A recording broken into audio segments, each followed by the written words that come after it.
মই সুমায়া ফাতেমী আজি আবৃত্তি কৰিব লোৱা মোৰ কবিতাৰ শিৰোনামা নগাঁও কলেজৰ ধুনীয়া ছোৱালীজনী।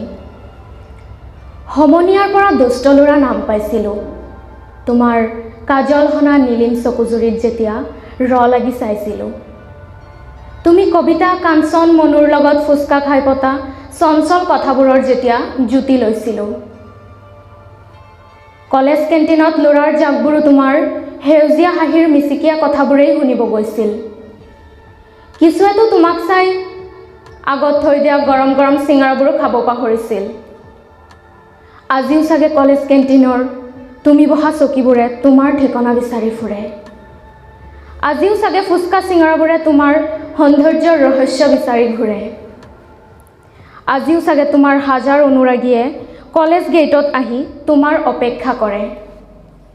আজিও চাগে বাউলী বতাহজাকে তোমাৰ চুলিকোচাৰ সন্ধান কৰে। শইকীয়াদাৰ হোটেল জুপৰিখনত আজিও চাগে তোমাক লৈ নানান অনুৰাগী আড্ডা জমায়।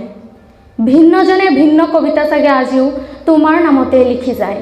মিছ কৰবী বৰুৱা, তুমি আজিও নীলা চকুজুৰিত কোলা কাজল হনানে? তুমি বাৰু আজিও ৰঙা উঠেৰে ফুচকাবোৰৰ লগত খেলা কৰানে?